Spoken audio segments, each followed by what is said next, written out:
Today's Animal Spirits is brought to you by Helios. If you're a financial advisor and you want to learn about how Helios works with financial advisors, visit Helios, that's Helios, driven.com/animal spirits. We had Chris Schuba on, and I think we had their CIO on. There's a stat that I saw, if you want to check out those episodes to learn more about how they work with us. I saw a stat recently that model portfolios have compounded at like 18% a year for the last decade. What does that mean? A lot of financial advisors, I don't know if it's most, but certainly a lot, do not want to be responsible for managing portfolios, tax loss harvesting, rebalancing, strategies, and all that sort of stuff. So you can work with a company like Helios to really do it for you. Yeah, they call themselves an in-source CIO because they build custom models. They do it with the funds you own if you want to use them.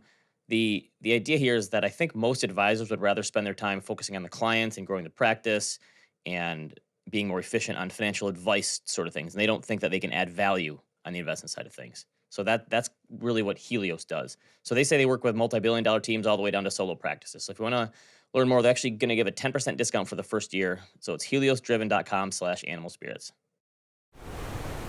Today's Animal Spirits is brought to you by the Fed. Welcome to Animal Spirits with Michael and Ben. We're going to start off talking about the stock market, as we do from time to time. It is 10:48 Eastern, Tuesday, January 31st. Tomorrow we've got the Fed. Thursday we've got the Grand Triumvirate. That's Apple, Google, Amazon. Is that right? All on the same day? Oh, wait a minute. I don't know. Anyhow, all right. So we're gonna start the show talking about this. The stock market doesn't want to go down, and there are many well-known potential risks out on the horizon. Maybe we'll start off with the fact that the stock market is forward-looking, discounting, and I should rewind a little bit. So the fact it's not always right? It doesn't always discount the right things.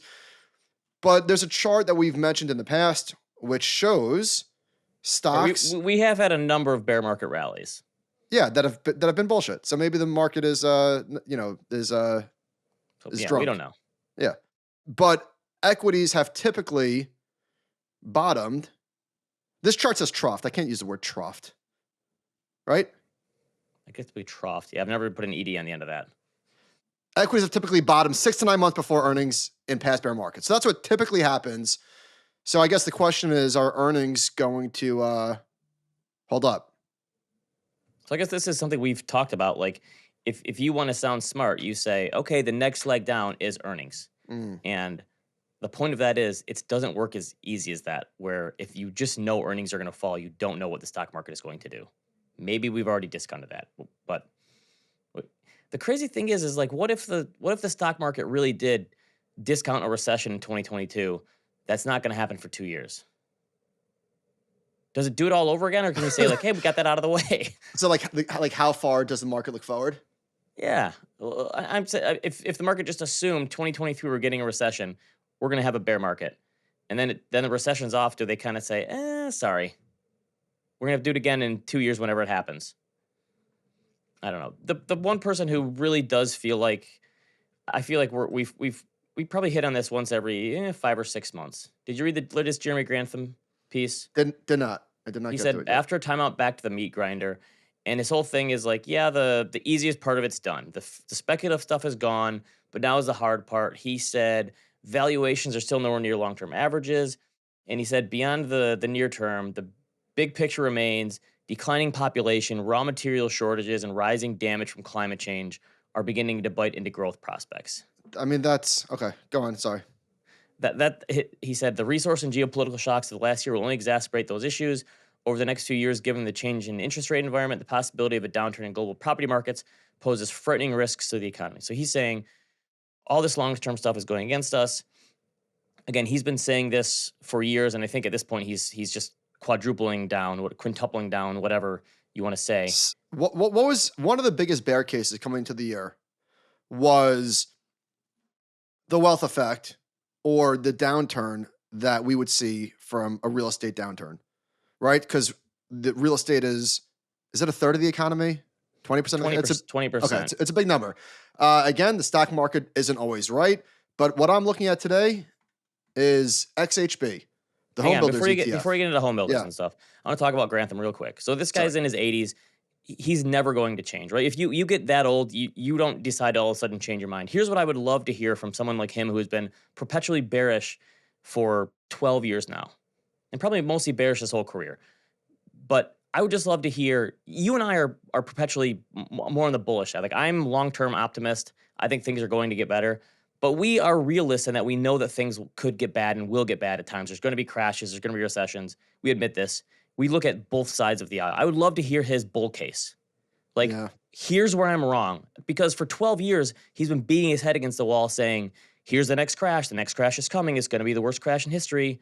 Just maybe once say, you know what? Here's where I'm wrong. Here's where I can be wrong. And here's what would have to happen to prove me wrong. Instead of just saying the same thing over and over again. I wonder if the market fell 35%, would he say the mother of all bubbles popped and it's just getting started? We have a lot lower to go. I don't know. He might get bullish for like a week. But that's all. I just like to see the ability to see both sides. I feel like that's how you have an open mind as an investor. That's all I'm looking for. So real estate, which we're going to get to later. So I'm putting a pin in. We'll take the pin out in about 25 minutes. But XHB. So XHB is at a 52-week high. Outside of a podcast, do you ever use the word put a pin in it? No, of course not. Actually, my bad. It's at the highest level it's been since March. So not quite 52 weeks, but well off the lows. All right. This is back to my whole thing about how investing is hard. Real estate stocks are ripping this year. And this is the year that real estate is supposed to slow. Last year, real estate was still doing fine, and these stocks got annihilated. Oh, yeah. So, like, keep going. Redfin, for example, this stock was almost doubled off the lows. Now, again, this stock was down 96%, so whatever. Yeah. But if you look at Zillow, which I own, you look at Pulte, which I think Pulte reported earnings. The stock's up 9% today. Housing activity is coming back. The 30 years is 6 and change. Like, judging purely based on the amount of stocks that you say you own, I think the bear market might be over. Every week you're sliding a couple stocks in there. I own this stock. I own this stock. I think I own 7 stocks. Okay. Zillow, Netflix, Meta, Enphase, which is my worst stock, Disney, Tencent, and Airbnb. Those are my stocks. We've got some overlap there. You and I, if we put our portfolios together, we're not very diversified. Well, but I've got a much better entry, not to brag. This is fair. I've been a buy and hold investor and buying kick in the pants for the last year or so. So what if, all right, let's seriously put the pin in. We'll come back to it. Oh, so Oliver Rennick, for example, here's another thing. Oliver Rennick tweeted, post-earnings rallies in Discover Financial Services and Capital One are an effective giant middle finger to the narrative about consumers buckling under debt loads. So DFS. It does feel like every time a credit card company reports earnings, the CEO of the credit card company says, we are seeing no problems whatsoever. People are spending money. Delinquencies are fine. Consumers are fine. Yeah. So listen, are stocks reacting to earnings and what? Yes, they are. Are they looking too far forward? I mean, again, this could be stocks could be 100% wrong, right? The rally could fizzle. It's entirely within the realm of possibility. But these are questions that we have to ask, right? I think one bad inflation print. I don't think the market cares about the Fed anymore. I really don't. Unless the Fed just keeps raising rates and gets to ridiculous levels, then the market's going to have to care. I agree with you. If inflation reaccelerates, that would catch a lot of people offsides.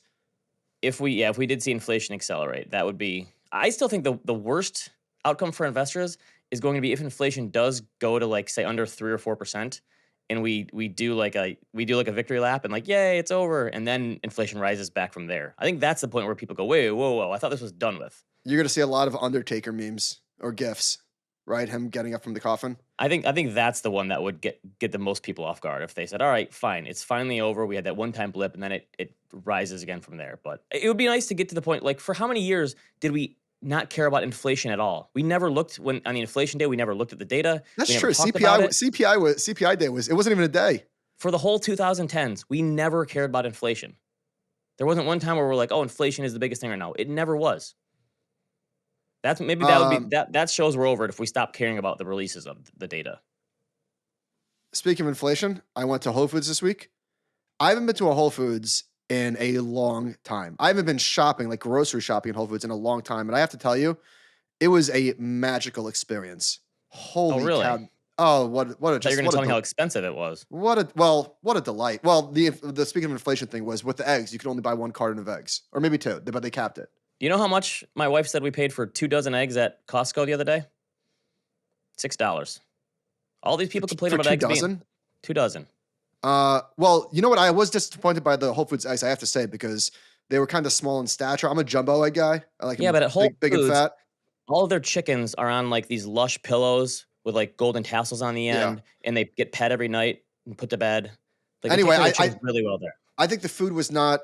I did go through the receipt because I was curious. It was not astronomically expensive, but truly a delightful place. Like really, just lifted my spirits. You know. Actually, listen to this. I didn't tell you this. This was very odd. Very odd. So Did you have to talk to a manager about something on the receipt? no. There was no complaints. Okay. I just want to say, all the people who were calling you Karen Batnick in the comments last week, Very funny. I was laughing. I mean, was it in good fun or were they being serious? No, everyone was joking. Okay. It was being in good fun.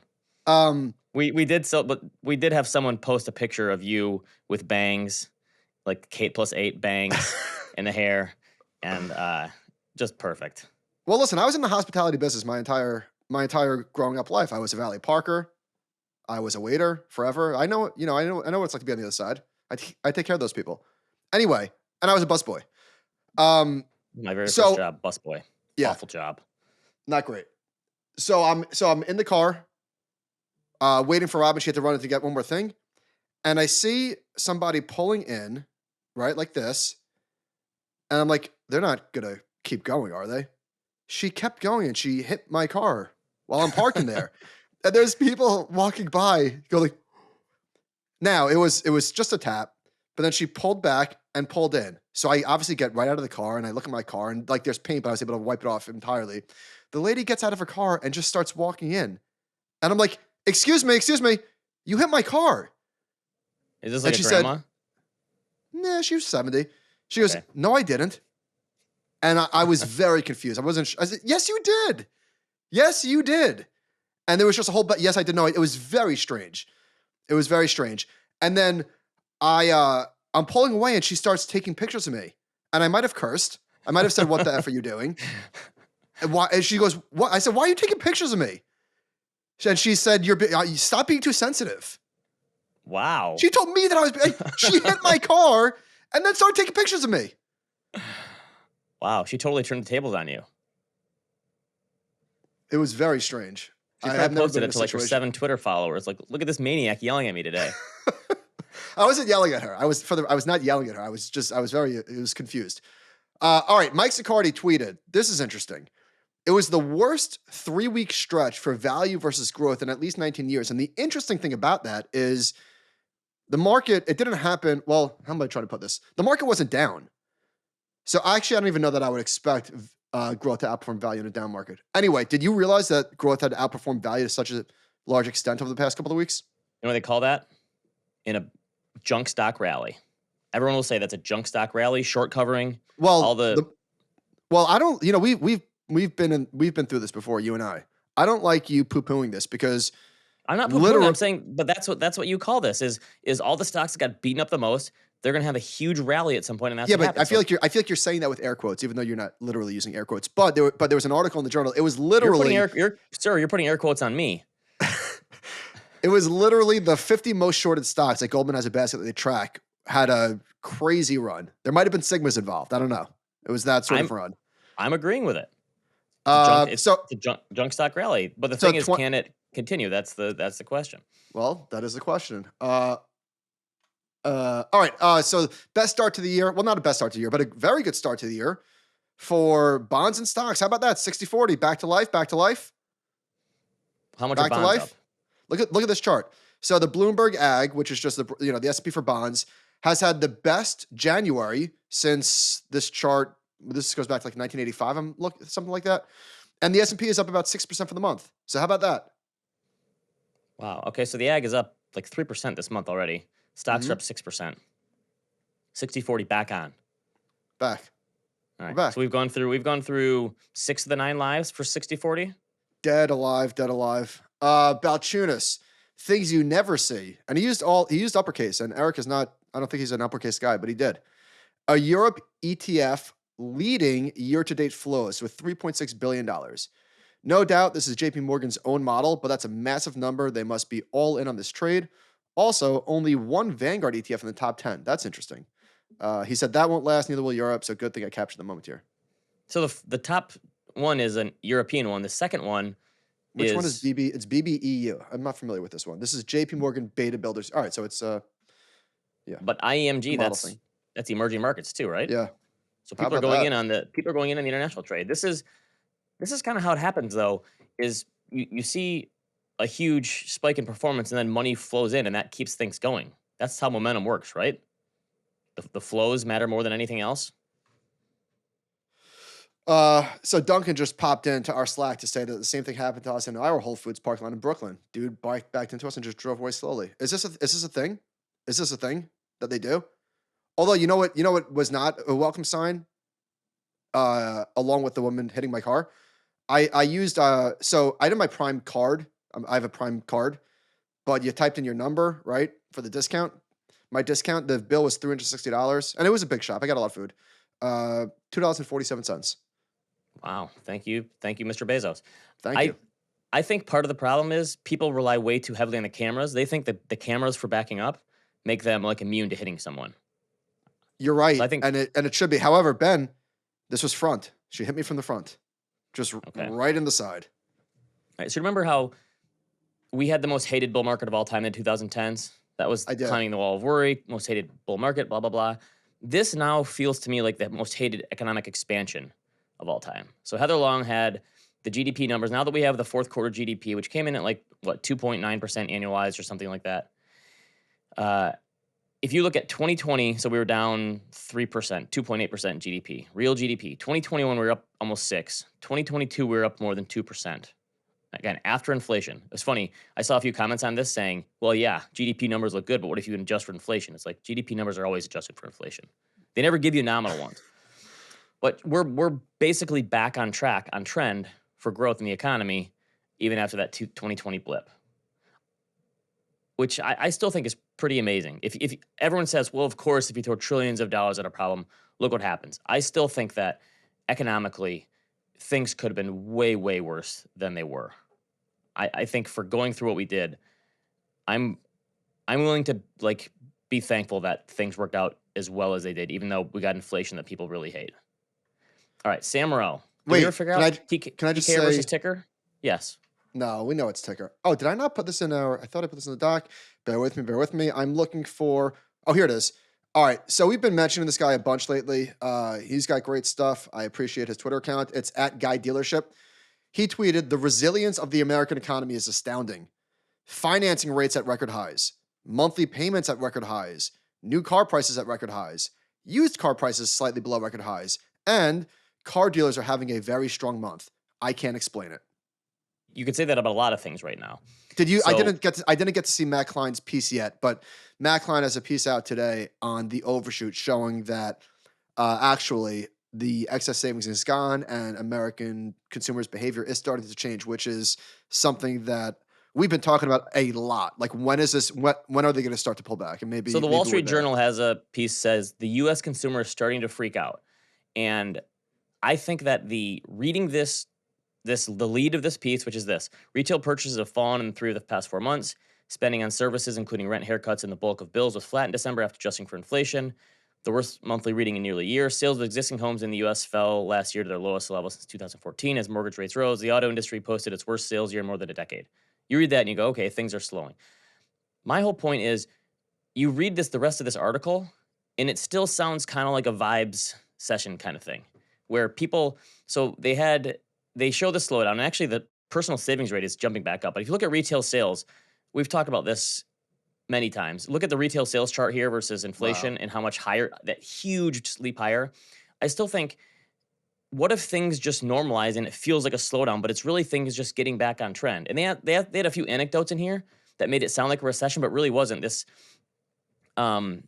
they had a guy in a tattoo shop, and he said, in my 15 years of doing this, I've never seen that. And they talked about how people are canceling because his tattoos are too expensive. He said people calling up and saying they don't have the money to spend right now or can only afford an hour because their current situation is pretty bad. But it also says after that, for now, First Class Tattoo isn't slashing prices because the baseline level of demand remains strong. Some 250 clients are still on the wait list. So he's saying people are canceling, but he still has 250 people on the wait list willing to spend money. It's kind of one of those things like people are looking for nitpicking still in the economy.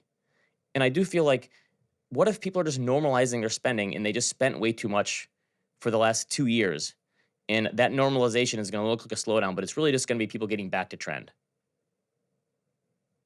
And that's our minor hiccup in the economy. And then I don't know, then we keep going. Well, we never stop. Economy never stops. Could slow, could expand. And the consumer never stops spending unless they start losing their job. And that hasn't happened yet.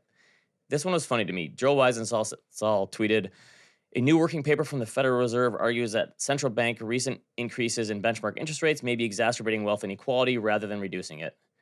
This is one of those, you just can't win, right? Low rates were making inequality worse in the 2010s. Now, high rates are making inequality. I don't know how you can argue this. I didn't read the paper, but if anything, it seems to me like this is can I coin a new term here if no one's done it yet? A rich session. Does that work?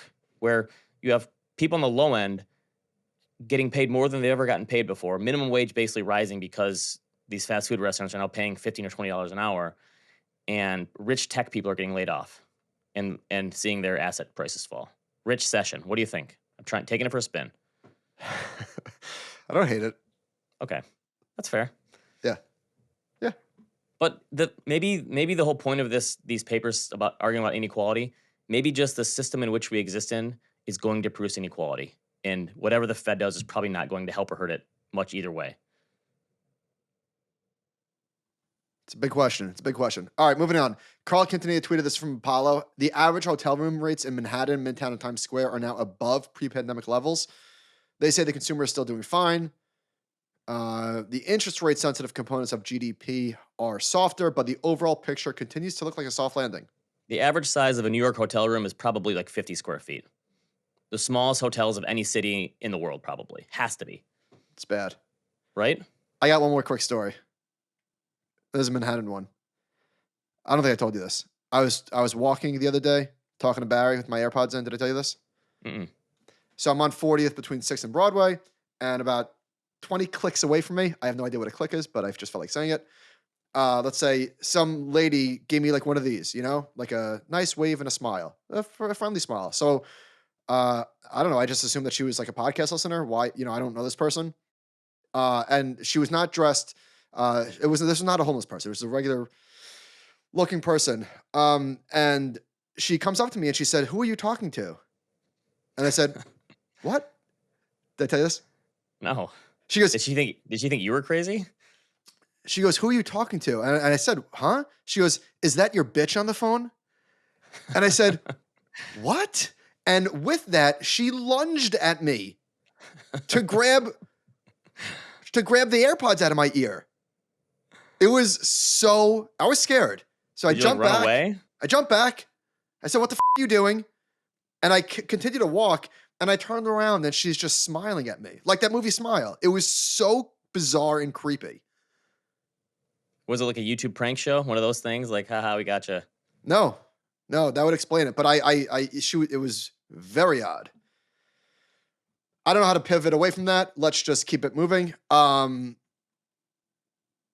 Raoul Pal tweeted, You and the old lady is not having a very good week. Seriously. Well, this was not an old one. This was, I don't know how old she was. Let's say 43. Remember when Fintwit became geopolitical energy experts and were convinced we are going to run out of nat gas and we'd be chipping the frozen bodies off the streets in Europe whilst cheering the bull run in energy? Nat gas is down 73% so far and unlikely to stop until we hit $2. Well, I don't know about that, but maybe that's right. But down 73%. That is one of the things that it felt like the most bearish among us were kind of like rooting for really bad things to happen. I think that's the worst part about, like, there's a difference between being realistic and saying like bad things can happen and rooting for them to happen. Like there are people, I tweeted about this a few weeks ago or last week, and a bunch of people responded to me. And I said, it feels like working in the finance industry since 2008. I think that event broke a lot of brains, and it seems like people are genuinely rooting for bad economic data and are almost upset when good economic data happens. There's a group of people who are really like that, and there's people in my comments on Twitter saying, "You're right. You're describing me," and people were like admitting to it. Just a bizarre way to go through life. Poison. I do think the internet probably has a lot to do with it. Oh yeah. I think 2008 helped, but I think the rise of social media and blogs, I think really You know what might be a pushed that solution forward. to that mindset? I don't know if this might sound ridiculous, but having little kids. Like, Yeah. if you have little happy smiley kids, like I was watching The Wizard of Oz with Logan, and I was just like, I almost cried. All right, I did cry just from nostalgia. Like you can't have little kids and just be angry. I guess you Right. could, but you know. They I got a parenting thing in here for later, but they get excited about the littlest, dumbest stuff, and they get so excited about it. Yeah, it's like, how could you not? I agree. Have optimism about the future with that. All right, we're going to talk about layoffs. There's a great chart from Yahoo Finance Excellent. that showed, and we've spoken about this, but this brings it to life. It's a good visual. Microsoft, Google, Salesforce, Amazon, Facebook, Spotify, and it shows the amount of people that they added during the pandemic versus the amount of people that they let off. And as you would imagine, the layoffs pale in comparison. The number of people Amazon added, they added 750,000 people. Yeah, I wonder how many of that is like part-time type stuff. You know what I mean? Still, they basically doubled their headcount. But the whole thing is, data requires context. If you just put out a piece of data, this debt level, this spending level, this whatever, it means nothing unless you can compare it to something else. Right? You need to have context around them. Amen, Mr. Carlson. So here's another one. Here's one. I looked this up look at this chart from Y charts I put in here. So it's US layoffs and discharges. It goes back to the year 1999. And you have to take out the big spike from 2020, which I did. So this is monthly layoffs. So since 2000, I'm taking away the spike in 2020 because it went to like 14 million. The average, if you take away that big outlier, is 1.8 million people lose their jobs every single month. The median is 1.7. So even with that outlier, the latest number was. Say that one more time. So the average number of people who lose their jobs since 2000 on a monthly basis is 1.8 million people. All right, so this is not net. It's just people that lose their jobs. Yes. Okay. 1.8 million people lose their jobs every month since 2000. The latest number was 1.35. So we're actually low compared to the averages over this past century of people being laid off. But I think that if you looked at that number, because you see, 10,000 people got laid off here.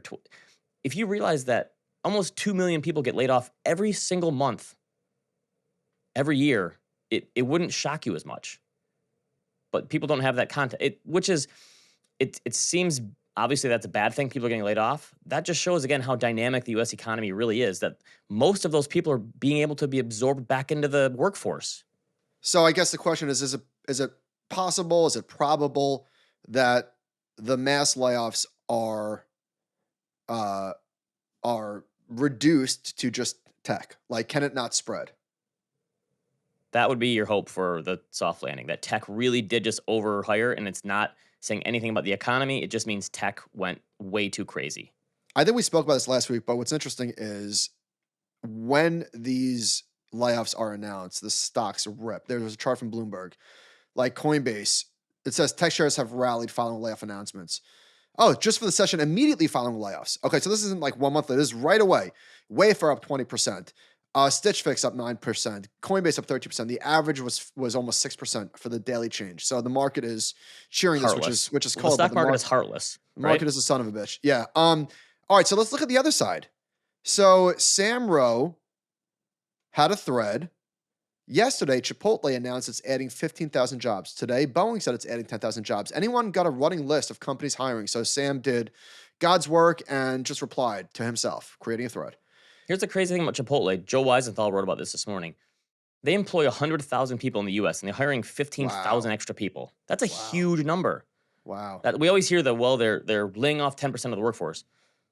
They're adding 15% to their workforce. That's a huge number. And that's crazy. Sir, we're obviously wrong about the Chipotle trend. No one else is giving up but you. When's the last time you had one?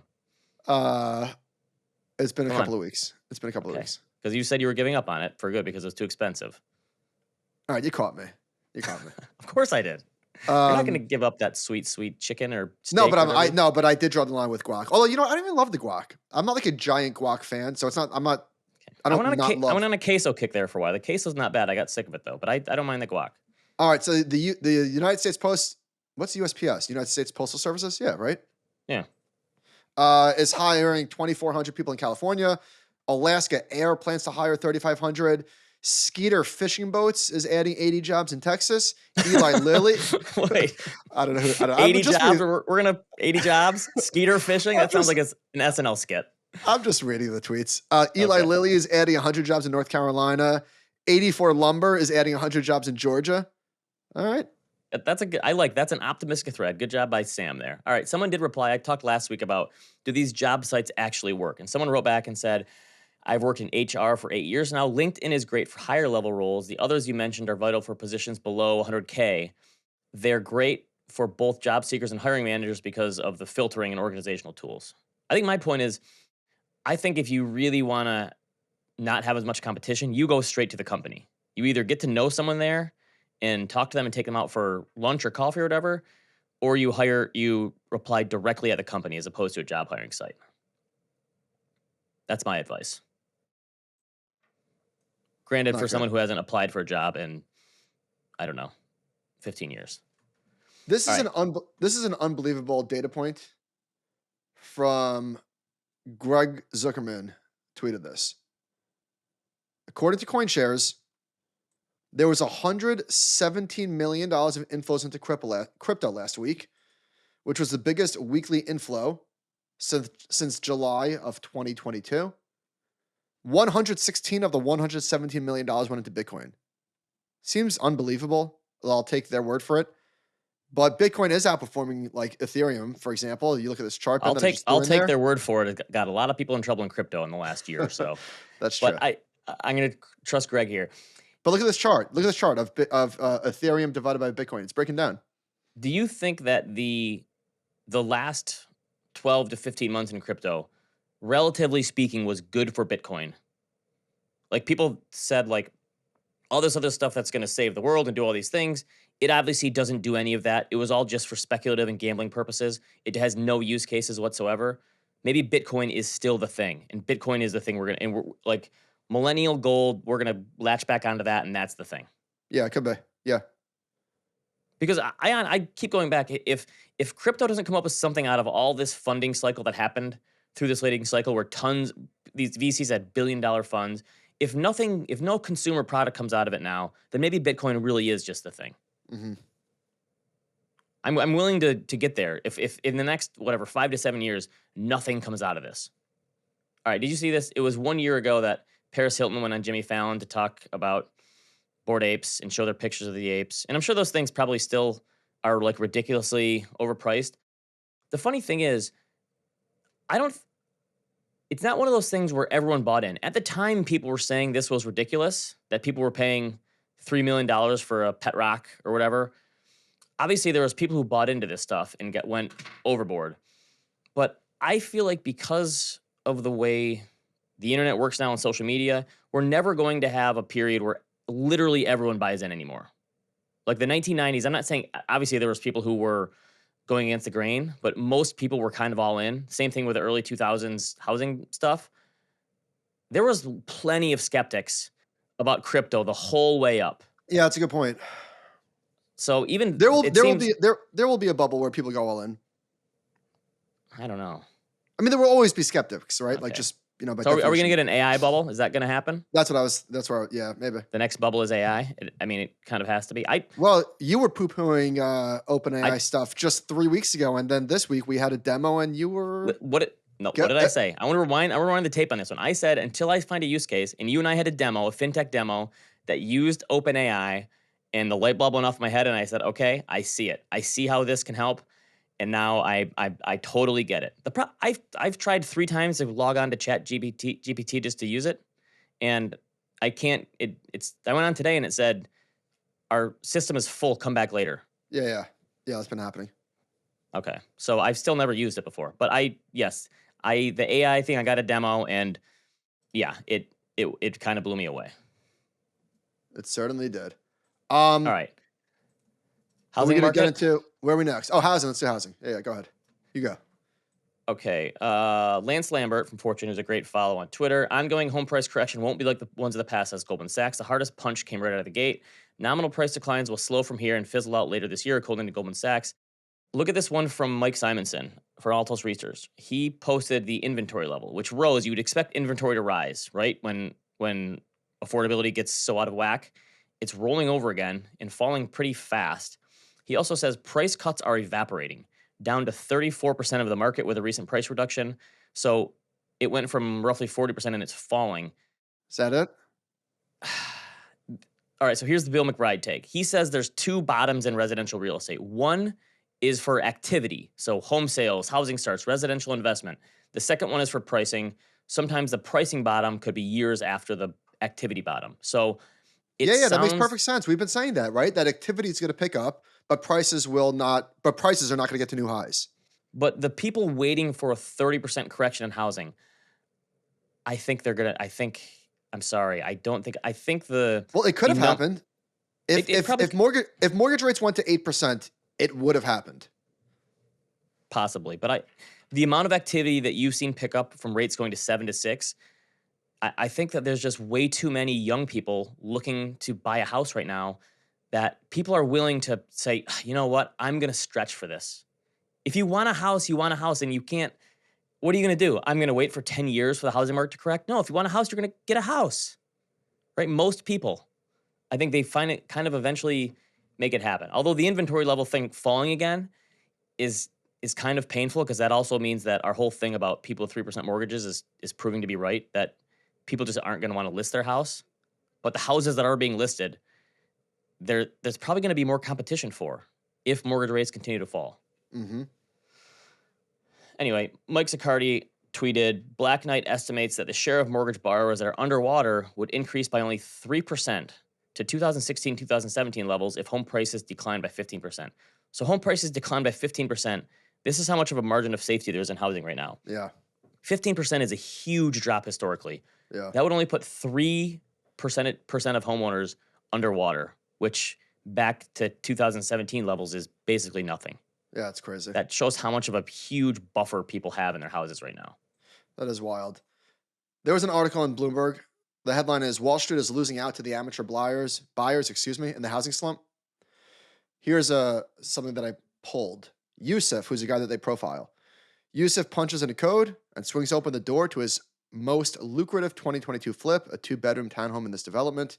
He unloaded it last spring just as the market was starting to sink. Big institutions from Silicon Valley and Wall Street were still on a buying binge, at times making unbelievable offers sight unseen. In this case, a company called Open Door paid $265,000, which was $30,000 above the 5 other bidders, he says.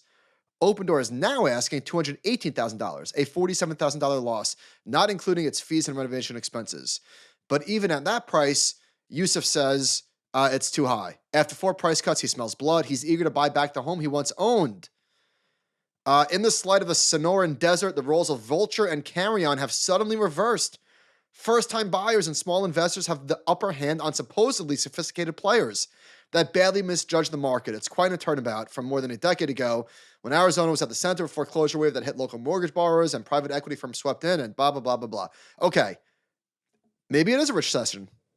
So these people who live in the areas know way more than Open Door about their local housing market. So they sold at a premium to these iBuyers, and now they're going to buy it back at a discount. If you think about it, for how many people, people who are in a certain age group that are on Zillow all the time, I still check Zillow, I don't know, once every 2 weeks just to kind of get a sense of what. Well, don't you get the alert on your phone? Oh yeah, I guess I do. I get alerts from new listings.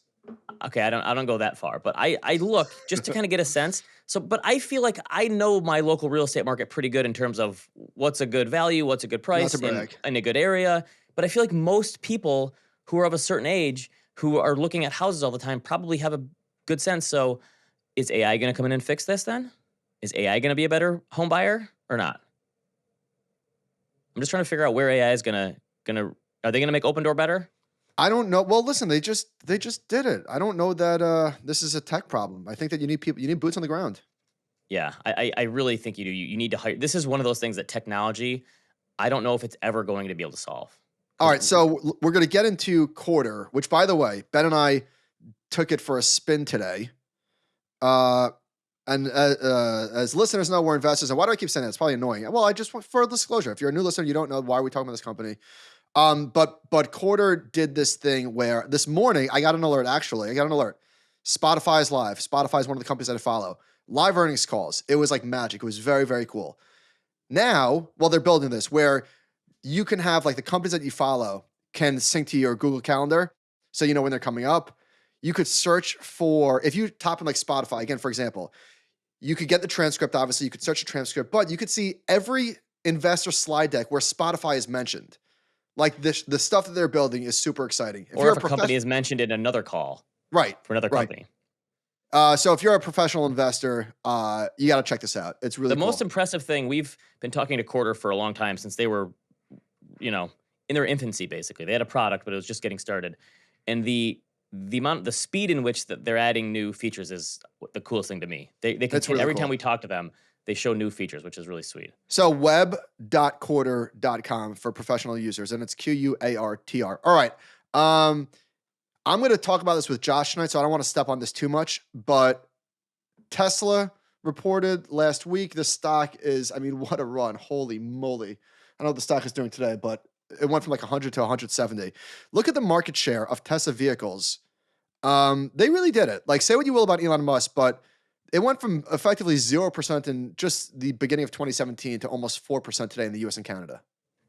That is pretty impressive. I mean, for talking about technology versus the physical world, that's a place where you have to understand the physical world.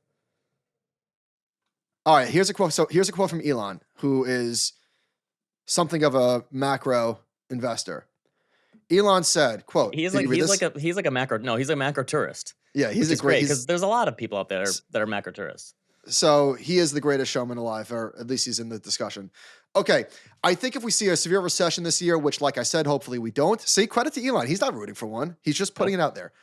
In severe recessions, cash is king, big time, because it's in such short supply. So we want to be cautious about using cash for loans and that sort of thing for cars.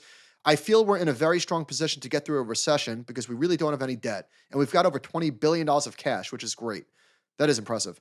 The cash is earning a ridiculous return, not a good return, so it's like non-trivial. And the interest rate actually on the $20 billion is earning like quite a good amount. And I've made this point on Twitter a few times. God, I mean, I don't want to say I love this guy, but like some of the things that he does, it's just wildly entertaining. I made this point on Twitter a few times. I'm sure a lot of people on this call understand the fact the basic value of a security is a function of the risk-free rate, or we'll see how risk-free it really is, but the T-bill rate. So if you've got the S&P 500 as a long-term rate of return of roughly 6%, that's a bit low, but whatever. And so I think the Fed needs to be very cautious about having a Fed rate that potentially exceeds 6%. If we see deflation, and I think we are seeing deflation, then you would add the deflation number to the risk-free rate from the Fed, and that starts to exceed 6%. Now you're starting to exceed the long-term return of the S&P 500, and it starts to become questionable as to why you don't just put your money in T-bills or savings accounts instead of the S&P 500. This is basically the Fed is at risk of crushing the value of all equities. Quite a serious danger. This is why he's a macro tourist. If you think, I feel like you could ask that question to Jerome Powell. Question from the chairman. If you think the Fed is going to keep the rates at 6% when we have deflation, I'm sorry. I have a Tesla truck to send you, Cybertruck to sell you. Sorry, the Fed is not going to keep rates at 6% if we have deflation. If we have deflation, rates are going right back to 2%, basically. And there goes your savings yield. So that, unfortunately, that's a funny thing. I know it's funny to look back and say in the 2010s, like, why didn't we use 0% interest rates to spend a bunch of money? We should have been borrowing and spending money. Guess what? If the government would have been spending a lot of money in the 2010s at 0% interest rates, they wouldn't have been 0% anymore. Right. They would have gone to 4 or 5% like they are now because we would have got inflation. Right. You can't have it both ways. Amen. All right, let's get into some of the calls. I did not listen to American Express. What's going on here? Oh, this from the transcript? Another one. We aren't seeing recessionary signals. The consumer is very strong. Travel bookings are up over 50% versus pre-pandemic. We're feeling good. That's where the American, maybe you could say, well, he's a credit card company, so they're spending more, so that's good for them and not very good for the consumer. But they're again saying everything is just fine. Well, look at this chart. They've got a chart. Card member loans, 30 plus days past due. Pre-pandemic, in Q4 2019, it was 1.5% of loans were 30 days past due. In the most recent quarter, it's 1%. This is my thing about normalizing. If this is increasing, people are going to say, this is horrible, it's increasing. But if it's just getting back to pre-pandemic levels, and it's simply normalizing. All right, I did listen to Visa. Here's a quote. As you can see, business trends have been remarkably stable. Here's another quote. Visa's performance in the first quarter of 2023 reflects stable domestic volumes. Total Q1 payments volume was up 7% year over year, or 135% versus 3 years ago. 135% versus 3 years ago. And if you exclude Russia and China, it's even better. Oh, okay. Here's another quote. If you look at 2019 has kept us honest, so they're compared to 2019. It's a good view of what's going on. And in total spend, it's remarkable stability. What's happening is as goods spending has slowed down, services spending really took up all the slack. And so consumers have just shifted their spending, but they're spending the same amount. And that's why debit has stayed resilient. Listen to baton handoff. Listen to what they're saying. By the way, look at this chart of Visa's quarterly revenue. I think the thing is, everyone is just waiting for this thing to stop, and it's going to have to again slow down at some point. That's the point we're at is the data is not necessarily showing the slowing down yet, but everyone has just been waiting for it for so long that everyone thinks it just has to happen. Again, we're not dismissing that. Matt Klein thinks we might be going there. I haven't read his piece yet, but I'm going to after this. We'll be back for next week for this. But Ben, look at this chart of Visa quarterly revenue. So of course it had a pretty sizable dip during the pandemic, but I'm just eyeballing. It was like what, like $5.5 billion pre-pandemic, and now it's 7.4 or 7. I can't read that. We're massively above. They're massively above 2019. Yeah. It's hard for people to accept that things are not falling apart. All right, I got a survey of the week here. This was in the New York Times. It's from Pew. 8 in 10 parents of children younger than 18 find it to be enjoyable and rewarding most or all the time. 2/3 say it's harder than they thought it would be, including about 1/3 of mothers who say it's a lot harder than they expect it to be. Today's parents spend more time and money on their children than previous generations. Working mothers spend as much time with their children as stay-at-home moms did in the 70s and feel more pressure to be hands-on. Also, research has found today's parents feel intense pressure to constantly teach and interact with their children, whereas previous generations spent more time doing adult activities while their children were around. Nearly half said they were raising their children differently than they had been raised by their own parents, which is interesting. I thought about this. I went to the playground with my kids a couple weeks ago. And when you take your kids to the playground now, you notice something different. All of the parents are playing on the playground with their kids, right? They're following them around everywhere they go. Not me. You're sitting. I try to sit. Every once in a while, I'll have to push the kids on the merry-go-round or something. But I noticed this. All the young millennial parents are playing with their kids in the playground or chasing them around. You never saw that back in the day. Back in the day, our parents would drop us off at the playground and say, "I'll pick you up in 7 hours." Yeah. And I think that there's probably pros and cons to each approach. Because now people say, well, we have helicopter parents. They spend way too much time and money on their kids, and they're so worried about they're putting pressure on them.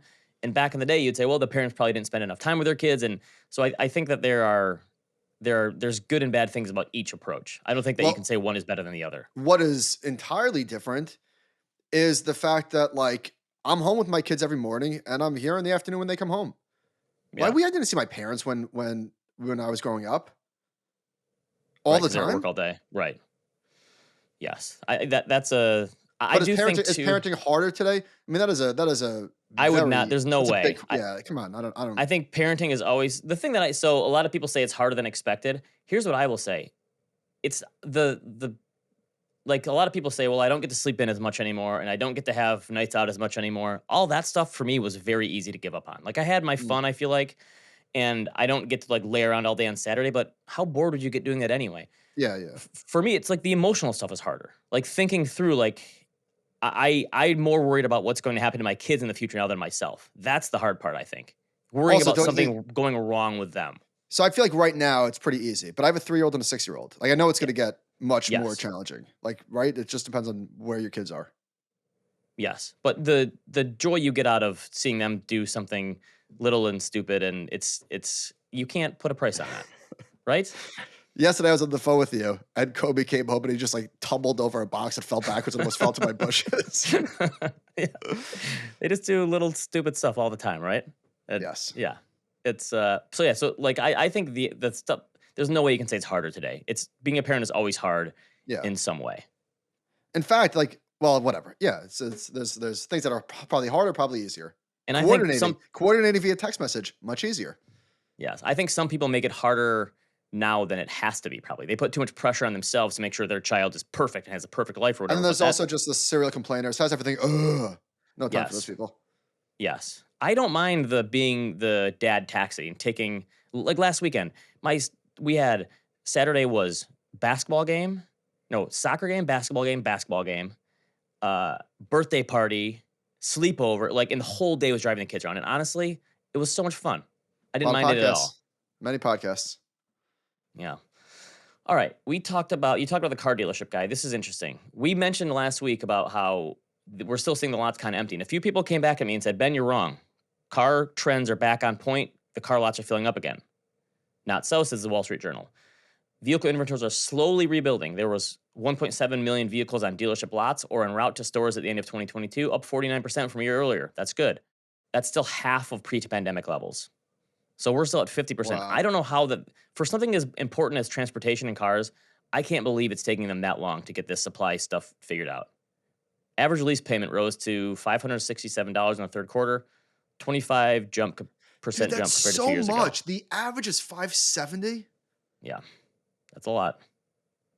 25% up from 2 years ago. Let I'm me getting. just what? I So think my 570. lease runs up in early 2024. I'm already nervous about what it's gonna jump That's to. $7,000 a year. So say 10,000 pre-tax. It's a lot of money. I am That's not definitely. even. Think about how I'm much more definitely buying my insurance car. costs, Yeah, it's gas, all this ludicrous. stuff. It's ludicrous. All right, I got a few things. I mentioned that. Oh, long in the tooth. We got a lot of people answering that it was used for horses whose gums receded. When they were long in the tooth, they were old. I did not know. That's a pretty good one. All right. The more you know. Okay.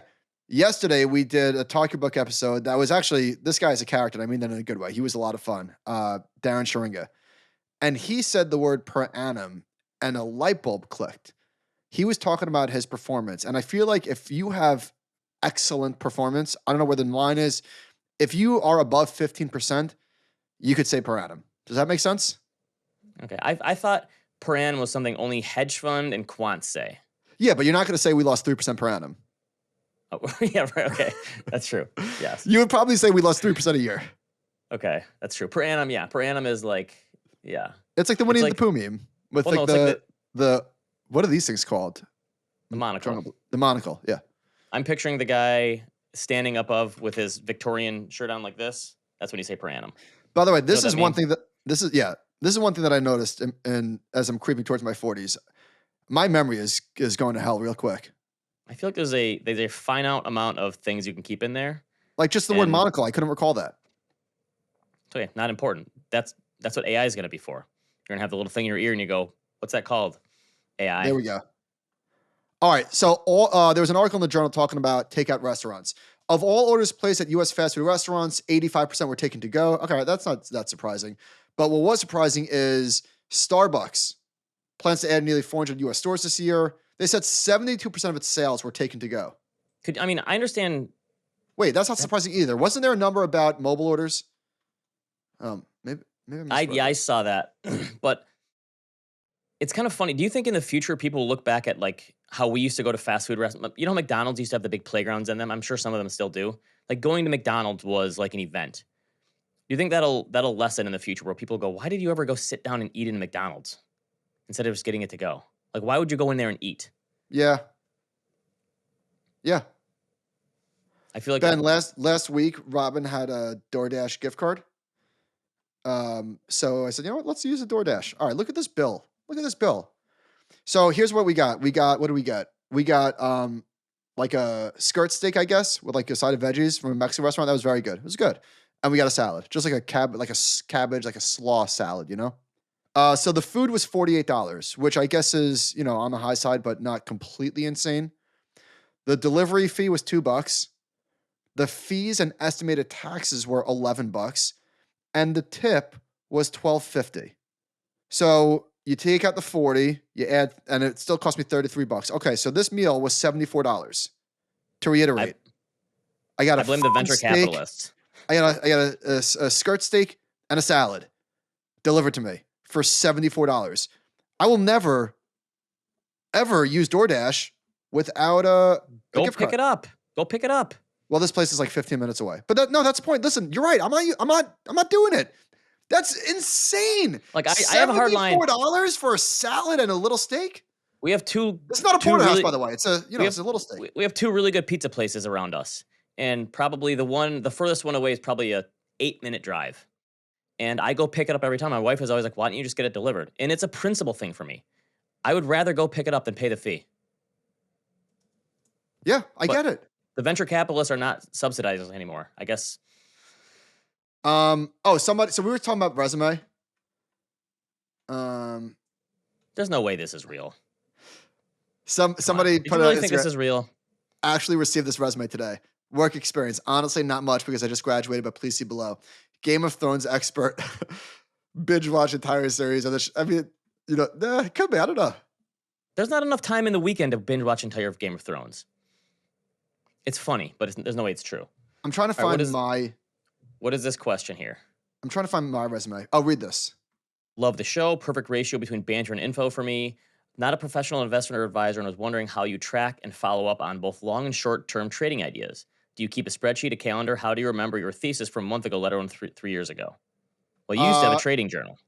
That's a great question. Oh, here's my resume. I got it. You want to read that? Oh God, this is bad. This is 2010, 2011. Oh my God. So I don't have my Cabana Boy years on here, but I just saw something in my profile that's very cringe. I'm gonna read it. I'm gonna do it. By the way, let me just answer that guy's question first. I did keep a journal. You're exactly right. How do you remember what you thought a year ago? It's impossible. You have to write it down. So that's you know how I keep track? I don't have short-term trading ideas. There you go. That's a good one. So I don't need to keep track. That's a good one. So here was my professional experience at the insurance company. Here's what I wrote. Here's what I did. This is my job description, Ben. Assessed clients' needs, sold appropriate products, and maintained contact with these individuals and/or businesses. Yeah, sure you did. What was that for?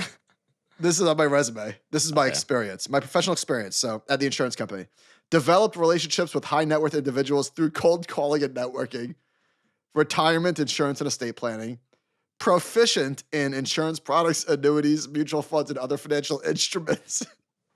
What percentage of business resumes have proficient on it? 99%? My last bullet point was asset management, both qualified and non-qualified. All right, so here's my profile. Here's how I would describe myself. By the way, I haven't read this in 10 years, so this is news to me, but we're about to find out together. I am an engaging, driven individual with strong industry experience in insurance and annuity products, as well as mutual funds. Polished speaker with the ability to blend strategic and tactical planning in regards to being an efficient worker. That doesn't make any sense. Good buzzwords, though. Strong aptitude to adapt to my environment. Enjoy leading while also having the know-how to work well with others and defer as necessary. Passionate about the financial markets, which has given me the wherewithal to manage my portfolio. Oh boy. Did you get some alpha numbers on here? This is the last one. It's the coup de grace. By following the teachings of Ben Graham. God. Wow. And studying to become a CFA charter holder, I have learned. My biggest weakness, I'm too much like Buffett. I have learned how to properly value securities. Oh boy. I can't believe I didn't get a job. Benjamin Graham. Listen, I read 75 pages of The Intelligent Investor. You should hire me. That's embarrassing. Oh, that's pretty good. All right. Recommendations. I got a few. We just talked about before we got on The Last of Us. The third episode I thought was awesome. It reminded me of Station 11 in a lot of ways. So I love the fact that they go back and forth there. It was I saw some people say it's like one of the best television episodes of all time. I think I'm gonna pump the brakes on that, but it was very good.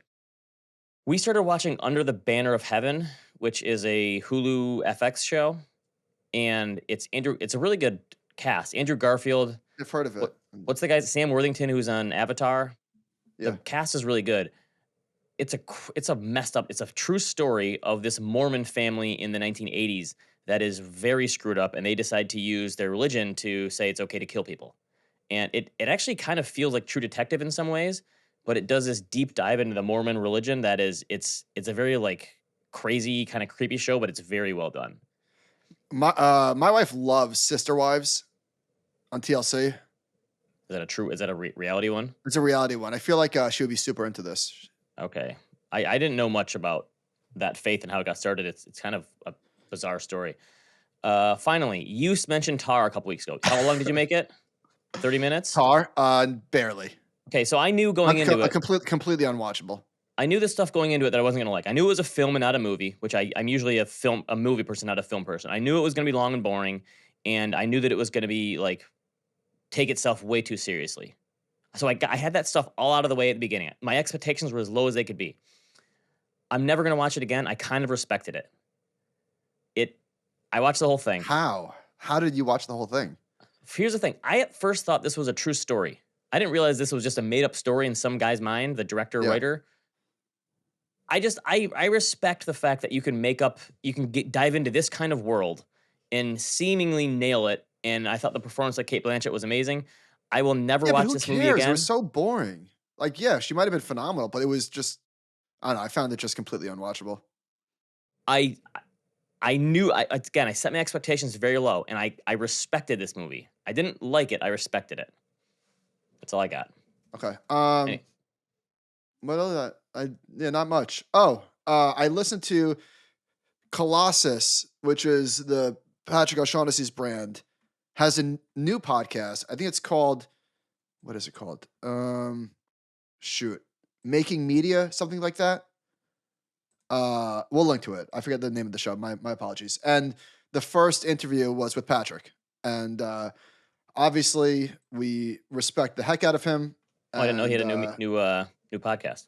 Yeah, it was good. It was worth listening to. So it was all the things about like the podcast, their process, how they got to where they are and where they might be going, and reflections. It was very good. Okay, I'm in. It is Making Media. There we go. All right. That's it for us. I can't believe that I said that I could accurately value securities, but the Benjamin Graham piece is great because that is every person who just gets into investing thinks that like I just read Benjamin Graham and I'm gonna kill it. Yeah. So much alpha. Yeah. animalspiritspod@gmail.com, and we will see you next time.